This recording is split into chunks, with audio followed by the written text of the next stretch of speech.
ప్రేమించాలి, అందరినీ గౌరవించాలి. ఓకే, సో సల్మాన్ రాజ్ గారు,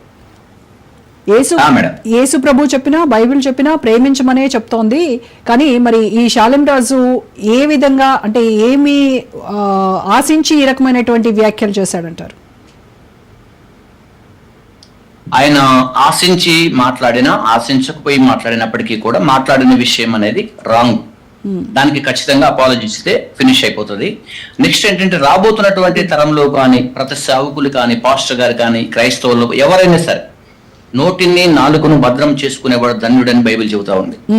జాగ్రత్తగా ఉండండి, మంచిగా మాట్లాడండి, ప్రేమగా మృదువైనటువంటి మాట క్రోధమును చల్లార్చుడని బైబిల్ తెలియజేస్తా ఉంది. సో మనం మాట్లాడే మాట పైనే ఈ ప్రపంచంలో మనకు మంచి చెడులు జరుగుతూ ఉంటాయి. కాబట్టి ఇతరులను ద్వేషించడం, ఇతరులను అగౌరవపరచడం అనేది ఎవరికీ మంచిది కాదు. క్రైస్తవులను ఎవరు ద్వేషించకూడదు, హైందవులను ఎవరు ద్వేషించకూడదు, ముస్లిమ్స్ని కూడా ఎవరు ద్వేషించకూడదు. ఏ రిలీజియన్ అయినప్పటికీ కూడా మనం ఈ భూమి మీద బ్రతుకున్నంత కాలం ఒకరినొకరు గౌరవించుకోవాలి, ప్రేమించుకోవాలనేదే నా ముఖ్యమైనటువంటి ఉద్దేశం అండి. ఇప్పుడు మీరు అన్నారు కదా అపాలజీస్ చెప్తే సరిపోతుంది అని చెప్పేసి అన్నారు కదా, మరి ఆ అపాలజీస్ చెప్పించేటువంటి దిశగా మీరు ఏమైనా ప్రయత్నం చేస్తున్నారా? లేదండి, నేను ఈ రోజు మీకు చెప్పాను కదా మేడం, ఇంతకు ముందు కూడా వీడియో చేశాను. నేను వీడియోలో ఏం చేశానంటే మాట్లాడేటప్పుడు కూడా ఒకవేళ అప్పుడు మాట్లాడినటువంటి మాట షాలిం రాజ్ గారికి అర్థం కాకపోవచ్చు. ఒకవేళ మాట్లాడిన తర్వాత అర్థం చేసుకుంటే బాగుంటుంది.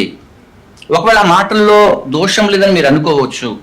ఒకవేళ అందులో దోషం ఎలా ఉందనే విషయాన్ని కూడా నేను క్లారిటీగా స్పష్టంగా చెప్పానండి మార్నింగ్ టైంలో, మార్నింగ్ వీడియోలో. సో ఆ వీడియోలో చెబుతూ కూడా నేను డానియల్ గారికి, చేగోడి డానియల్ గారికి కూడా వివరించాను. మీరు కాదు, మీరు ఒకవేళ అన్నతో చెప్పండి. ఒకవేళ అన్న కూడా ఈ విషయాన్ని గమనించి, ఇప్పుడు మనకి విద్వేషాలు రెచ్చగొట్టడం అనేది మన పద్ధతి కాదు, మన పని కూడా కాదు. కానీ వచ్చింది అది. ఇప్పుడు సిస్టర్ చెప్పినట్టుగా ఫ్లోలో అన్నాడా, ఇప్పుడు అన్న విషయం అయితే బయటకు వచ్చేసింది. ఒకసారి మాట అన్న తర్వాత దాన్ని తీసుకోలేము. కాబట్టి ఆ మాట అన్నారు కాబట్టి దానికి తగినటువంటి క్షమాపణ, లేకపోతే దానికి తగినటువంటి ఏ వీడియో ద్వారా మాట్లాడారు అదే వీడియో ద్వారా తెలుగు రాష్ట్రాల్లో ఉన్న ప్రజలందరికీ కూడా అర్థమయ్యే రీతిలో మాట్లాడితే బాగుంటుందని నా ఉద్దేశం. ఇప్పుడు మీరు వీడియో చేశానని చెప్తున్నారు, ఆ వీడియో షాలిం రాజ్ కి రీచ్ అవుతుందా? ఈ డేనియల్ అన్నటువంటి వ్యక్తితో మీరు ఏమైనా పర్సనల్ గా మాట్లాడారా దీని గురించి?